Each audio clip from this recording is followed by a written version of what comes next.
factors that affect transpiration. There are two factors we can observe. First, external factors. Next, internal factors. First, we can study external factors. First one, intensity of sunlight. During the day, the stomata are open to facilitate the inward diffusion of carbon dioxide for photosynthesis. At the night, they are closed. Therefore, more transpiration occurs during the day. When it is cloudy during the day, the stomata are partially closed and transpiration is reduced. Here, the intensity of sunlight is increases. So, at that time, especially we can see in the daytime, intensity of sunlight is more when compared to night.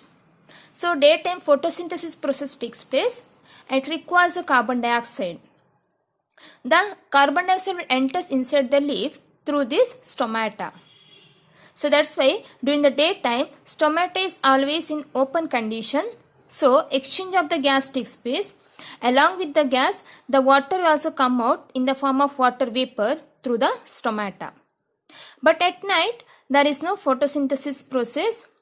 So the stomata will close condition. That's why the rate of transpiration decreases, or there is no transpiration process. If there is a cloudy day during the day, in that time also rate of transpiration decreases. Next, temperature. If the outside temperature is higher, there is more evaporation from the leaves. Therefore, more transpiration takes place. Increase in temperature allows more water to evaporate, and the decrease in temperature reduces the evaporation. Warm air can hold more water than cold air. Here, when the temperature increases, the rate of transpiration also increases. When the temperature decreases, the rate of transpiration decreases. So, you can take the example of human being also. We are sweating more during the summer time because the temperature is more. But in the rainy season, we are not sweating, or we are sweating in a less amount because there is a cool temperature. So like that in the plant also, the temperature is more, the more water will lose from the plant body. If the temperature is less, the water will not lose from the, or water will lose very less amount from the plant body. Next, velocity of wind. Transpiration increases with the velocity of wind. If the wind blows faster, the water vapor released during the transpiration is removed faster, and the area outside the leaf does not get saturated with the water vapor. Here, the velocity of wind increases. It carries the water vapor very fast. When it carries the water vapor very fast, in that area, it creates a less humid condition. If there is a less humid condition, the rate of transpiration is increases. Next, humidity. Transpiration is reduced if the air outside is humid. If the air contains more amount of moisture, then the rate of transpiration is decreases. If the air contains less amount of moisture, the rate of transpiration is increases. High humidity in the air reduces the rate of outward diffusion of the internal water vapor across stomata, thereby reducing the rate of transpiration. High humidity, less transpiration. Less humidity, more transpiration. Next, carbon dioxide. Increases in the carbon dioxide level in the outside air over normal 0.03% causes stomatal closure and results in the decreases of transpiration. Here photosynthesis also affect. If the carbon dioxide level is more than 0.03%, the photosynthesis process does not takes place. So at that time, the exchange of the gas does not takes place. The stomata closes. So it reduces the rate of transpiration. Next, atmospheric pressure. Rate of transpiration increases with the decrease in atmospheric pressure. Thus, it enhances diffusion of water vapor. Here, the atmospheric pressure increases, the rate of transpiration decreases. If the atmospheric pressure decreases, the rate of transpiration increases. Next, internal factor. First one is water content of the leaves. If the water content of the leaves decreases due to insufficient absorption of water by the roots, the leaves wilt and the transpiration is reduced. Such reduction in transpiration is indirectly due to the closure of stomata, and it is a natural mechanism of conserving water within the plant. If there is a less content of water in the leaf cells loses the turgidity. So at that time, the guard cell undergo the flaccid condition, stoma will close, and the rate of transpiration is decreased. So that is the water content of the leaf. Here we can observe the two important processes. First one is guttation. The guttation nothing but the loss of water in the form of water droplets through hydatodes. The loss of water in the form of water droplets through hydatodes, that process is called as a guttation. The leaves of certain plants exhibit droplets of water along their margins in the morning. Thus, particularly happens in plants growing in warm, humid conditions. A humid environment hampers transpiration while the roots continue to absorb water from the soil. This builds up a big hydrostatic pressure within the plant and forces out the excess water directly from the tips of veins in the leaf. Here, in the margins of the leaf, there is a small pore-bearing structure is there, that is called as hydatodes. Through these hydatodes, the water droplets will come out from the leaf. That process is called as guttation. Especially in the early morning, you can observe in the banana leaves. In the edges of the banana leaves or in the margins of the banana leaves, you can see the early morning, we can see the water droplets. That is nothing but guttation. As well as in the strawberry plant, also in the leaf margins, we can see the water droplets, especially early morning. So that is called as a guttation. Here, continuous absorption of water takes place from the root region. That water will come out, excess water will come out from the plant body in the form of water droplets. Because in the early morning, there is no transpiration process. So that's why the excess water will come out from the plant body in the form of water droplets through hydatodes. That process is called guttation. So one more process we can observe, that is the bleeding. The bleeding nothing but the plant sap or cell sap escapes from the ruptured or cut surfaces of a plant. You can cut the stem of the plant. At that time, the juicy like liquid will come out. It is little bit sticky in nature. If you touch, you will come to know the liquid will come out. That is nothing but cell sap or plant sap. So it will come out when the ruptured or cut surface of the plant. That process is called as a bleeding. The root pressure generated by a plant assists in bleeding. Because of the high root pressure, if we cut the plant stem, the cell sap will come out. So that process is called bleeding. Next we can study differences between transpiration and guttation. So first one, in transpiration, water is lost in the form of water vapor. So in the transpiration, water is lost in the form of water vapor. In guttation, the water is lost in the form of water droplets. Next, in the transpiration, vapor contains pure water only. In guttation, the water droplets lost contain organic and inorganic salts. Next, in the transpiration occurs through stomata, lenticels and cuticle. Guttation, it occurs through the hydatodes. Next, in transpiration, it may affect the turgidity of leaves and cause wilting. Guttation, it does not affect the turgidity of leaves. Transpiration, stomatal transpiration is controlled by the guard cells. Guttation, the hydatodes do not have any controlling cells. And transpiration occurs in the presence of sunlight. Guttation occurs in the night or early morning. Transpiration has a cooling effect on plant. Guttation, it has no such effect on the plant.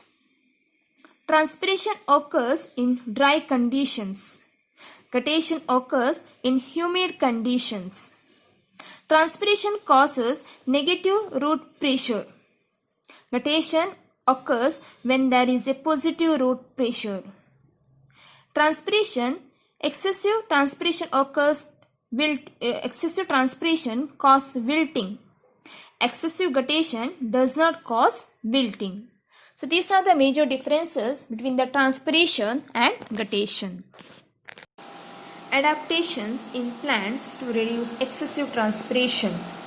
Many plants, and especially those which grow in a dry climate, have evolved a variety of permanent adaptations to reduce transpiration, such as first one, sunken stomata. The stomata may be sunken or covered by hairs. Example, nerium. In the nerium, we can see the stomata is covered by a hairs. At that time, the sunlight will not directly reaches to the stomata region. So here it reduces the rate of transpiration. Next, fewer stomata. The number of stomata may be reduced. Fewer means less. If the number of stomata is less, then rate of transpiration is decreased. Next, narrow leaves. The leaves may become narrower to reduce surface area.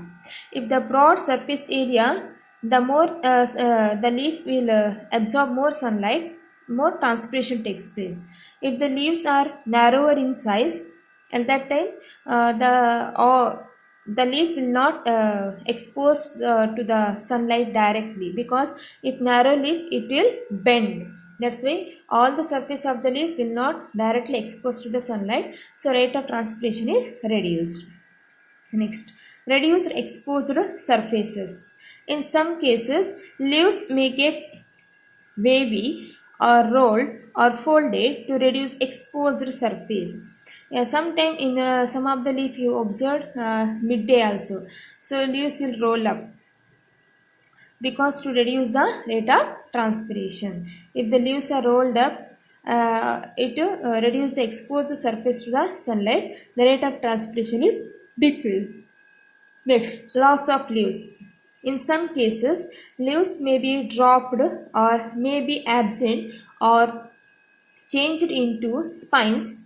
We can observe in the cactus.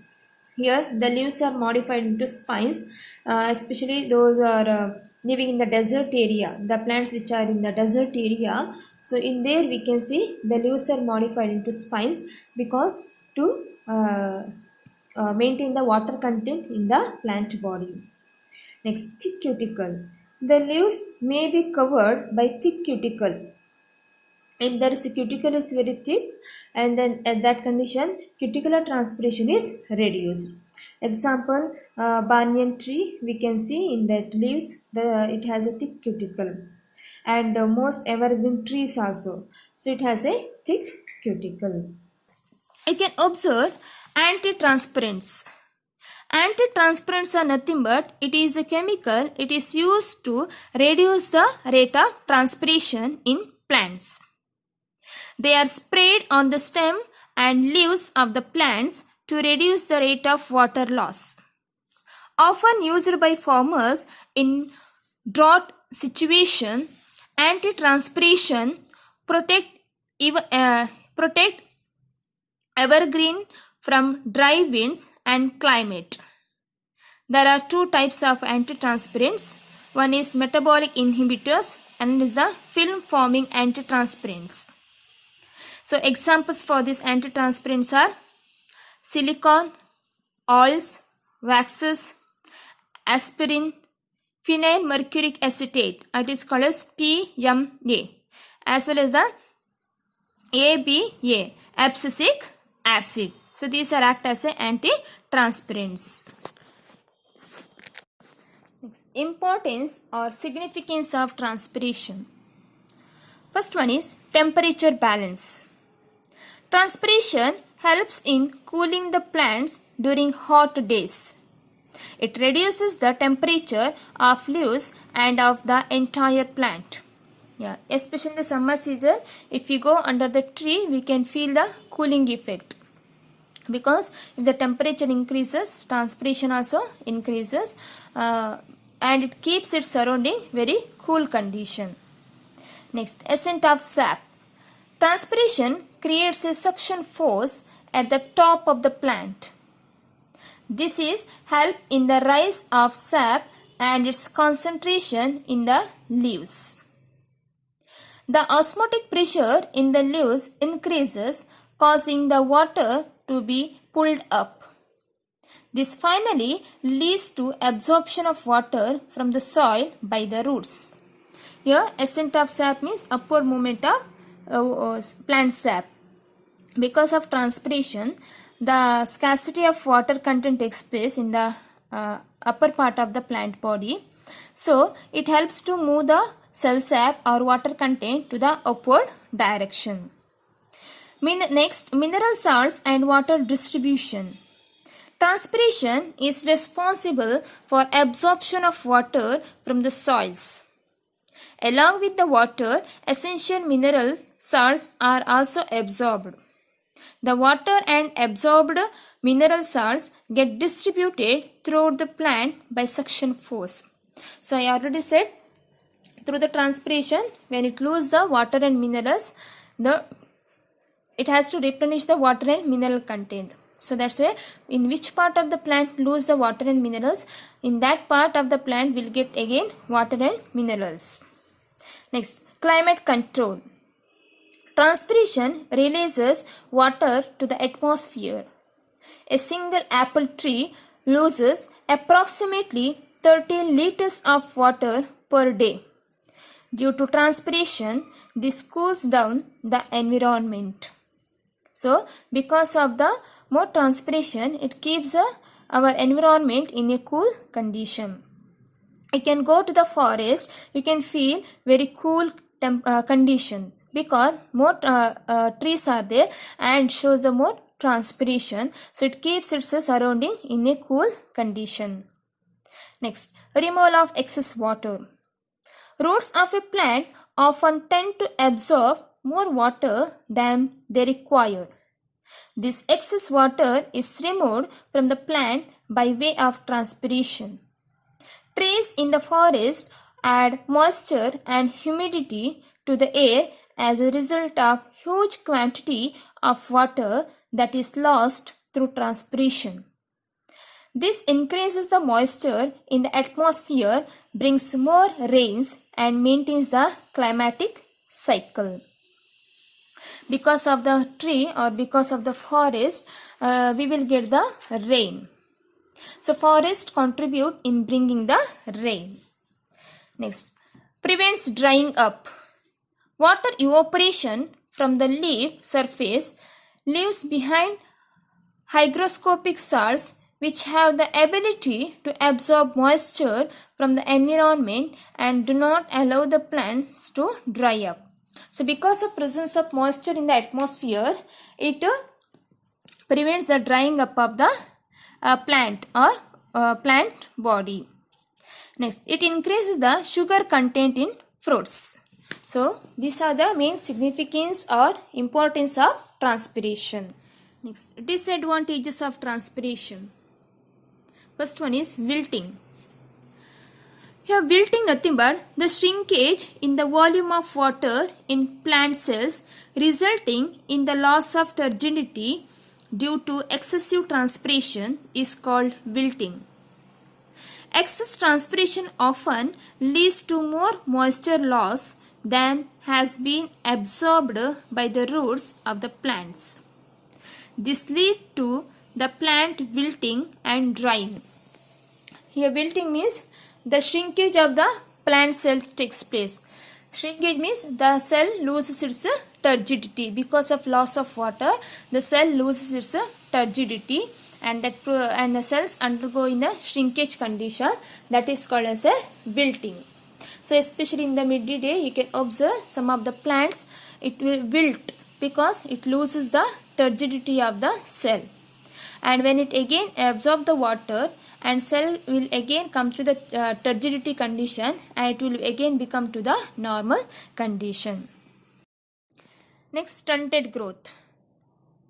Water content is essential for the full and complete growth of the plant.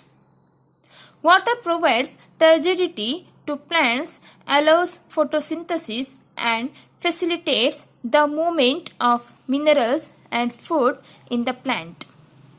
Less than adequate water can cause slow and stunted growth in the plants. If the plant will not get the sufficient amount of water as in the mineral salts, the growth does not take place up to the mark. In human being also, small baby will not get the proper nutrients, which contains carbohydrate, proteins, fat. If any one of the nutrients is less in the food, in the small baby it causes different types of the diseases, that is called malnutrition. So in the here also in the plant also, if the plant will not get the sufficient amount of water and mineral salts, so the plant will not grow up to the mark. The plant will stop its growth, that is called a stunted growth. Next, energy expenditure. If the amount of transpiration is high, a large amount of energy has to be spent by the plant in regaining the moisture and compensating for the loss. Here, more transpiration takes place. How much transpiration takes place, how much it lose the water, the same amount of water it has to be absorbed. For that purpose, it has to utilize the energy.